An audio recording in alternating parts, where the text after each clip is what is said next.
Welcome to the Generation Kids Daily Devo podcast, where we move from wonder to worship, looking for God at work in the world around us, ready to ask the tough questions and discover what His Word has to say to us.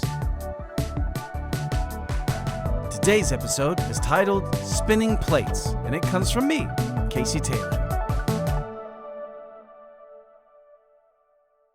Have you ever gone to a live sporting event? Maybe an NBA, NFL, or pro soccer game. If you have, you'll know that there's always something funny, amazing, or interesting going on in the arena at that midpoint of each game known as halftime. Now they do this to entertain the fans while the players rest up and ready themselves for the second half. And while halftime can also be a great time to grab snacks, go to the bathroom, or walk around, I can vividly remember during one particular halftime show seeing a lady who, listen closely here, held sticks in each of her hands. She then began spinning plates like records on top of each stick.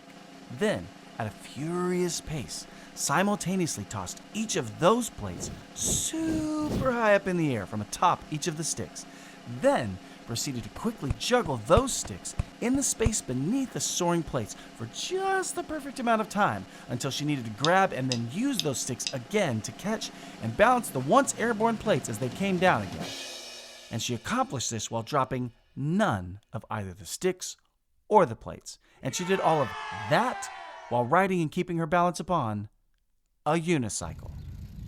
I mean, I'm exhausted just remembering it.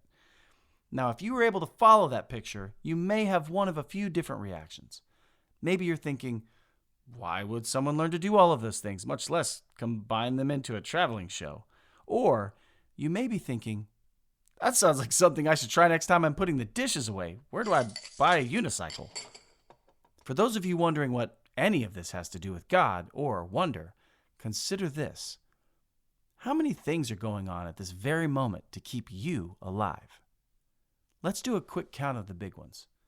Your lungs have to take in oxygen and then expel it and then do it all over again. All day. Every day. That's because you have to breathe to stay alive.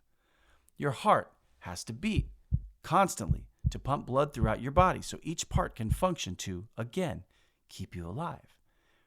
If it didn't, your brain wouldn't work, which, crazily enough, actually tells your heart to beat in the first place in order to pump blood back to your brain. In fact, your brain processes so much information beyond what you actively think about to regulate your body temperature, to shiver when you're cold, to bring warmth, to sweat, to cool you off when you're hot. While your brain is simultaneously, which means at the same time, making sense of all the things that your eyes see and classifying each image in real time and triggering thoughts about those things so you can make sense of every new situation and process how to handle them.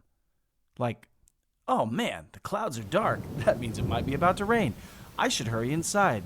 Does anyone have a unicycle I could borrow? Now, I want to really drive a point home here, so take in a deep breath. And now let it out. And one more time, take a big breath in. And then let it out. And I want you to imagine something with me.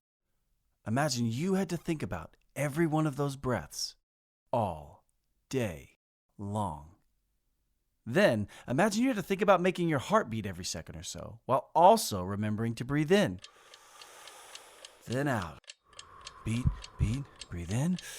Beat, beat, breathe out. And then remember that you actually have to think about thinking to make your heart beat.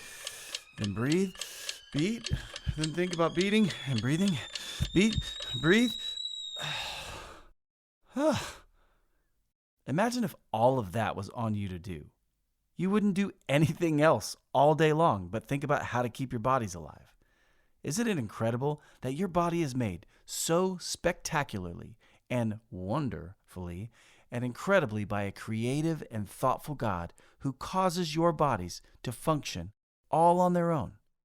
Psalm 139, 13-14 says, For you formed my inward parts. You knitted me together in my mother's womb. I praise you, for I am fearfully and wonderfully made. Wonderful are your works. My soul knows it very well.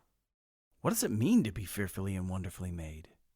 It means you, the person, and your physical body have been created with such intricate detail and thoughtfulness that it should inspire awe and reverence or wonder. God made your body to be a beautiful system of complex systems that work together to keep each other going in such specific and thoughtful ways so that we don't have to keep them all in balance. He does it for us.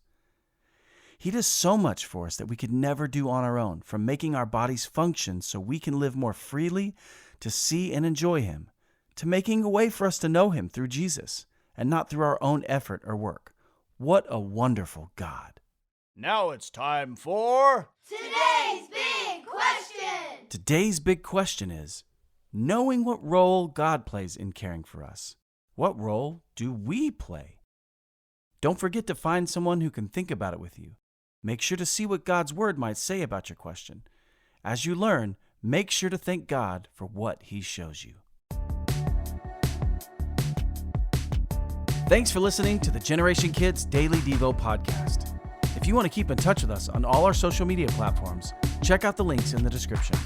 And if you'd like to help support us as we continue to create meaningful content for kids of all generations, please subscribe to our Patreon by visiting us at patreon.com/wearegenerationkids.